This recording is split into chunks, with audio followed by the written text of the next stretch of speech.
హైదరాబాద్లో యువత అడ్డదారులు తొక్కుతోంది. చదువు లేనివాడు వింత పశువు అని పెద్దలంటుంటారు. కానీ పెద్ద పెద్ద చదువులు చదివిన యువత చిల్లర పనులు చేస్తోంది. ఉన్నత చదువులు చదివి సమాజానికి తోడ్పాటు అందించాల్సిన యువకులు అమ్మాయిల్ని టార్గెట్ చేస్తూ వేధింపులకు గురి చేస్తున్నారు. ఇలాంటి మరో ఘటన జంటనగరంలో జరిగింది. తనను ప్రేమించడం లేదని, మాట వినడం లేదని ఓ యువతిని వేధించాడు. ఆమెకు సంబంధించిన వీడియోలను దొంగచాటుగా తీసి వాటిని సోషల్ మీడియాలో పోస్ట్ చేశాడు.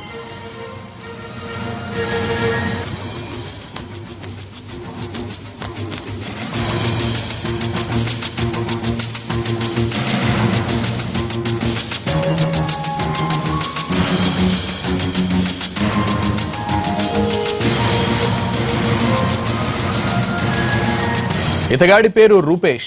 కొన్నేళ్లు హైదరాబాద్లో ఉంటున్నాడు. బీటెక్ చదివి ఓ సాఫ్ట్వేర్ కంపెనీలో చేరాడు. చివరకు పింక్ నోటీస్ అందుకున్న అతడు రోడ్డున పడ్డాడు.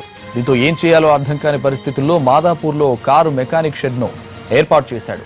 కాలేజీలో పరిచయమైన ఓ అమ్మాయి వెంట పడ్డాడు. వివాహం చేసుకోవాలని ఒత్తిడి చేశాడు. చివరకు ఆమె స్పందించకపోవడంతో కక్ష పెట్టుకున్నాడు.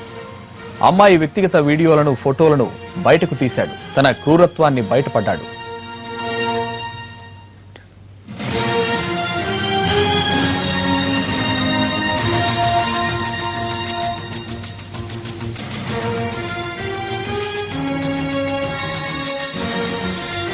తనను పెళ్లి చేసుకోకపోతే ఫోటో, వీడియోలను బయటపెడతానని వేధించాడు. చివరకు అమ్మాయి తెగేసి చెప్పింది. ఇంట్లో తల్లిదండ్రులు కుదుర్చిన సంబంధాన్ని చేసుకోవాలని నిర్ణయం తీసుకుంది. దీంతో ఆమెపై కక్ష పెంచుకున్న రూపేష్ ఆ ఫోటో, వీడియోలను సోషల్ మీడియాలో అప్లోడ్ చేశాడు.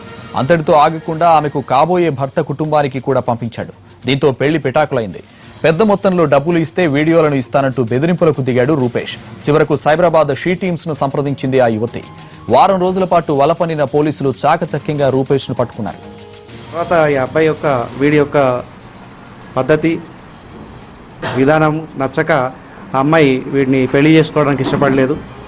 తర్వాత అమ్మాయి వేరే ఒక అబ్బాయితో పెళ్లి చేసుకుంది.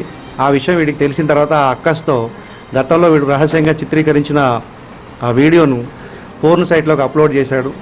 తర్వాత అదే వీడియోను చాలా సీడీలో కాపీ చేసి అత్తమామలకి, తర్వాత అత్తమామల యొక్క ఊళ్ళో ఉన్న బంధువులకి, వాళ్ళందరూ కూడా పోస్ట్లో పంపించాడు. అందులో ఒక ఆకాశరామన్న ఉత్తరం పెట్టి, ఈ అమ్మాయి యొక్క భాగవతం చూడండి, ఈ అమ్మాయి ఒక పెద్ద చీటర్ అని చెప్పేసి వాళ్ళందరూ పంపించడం జరిగింది.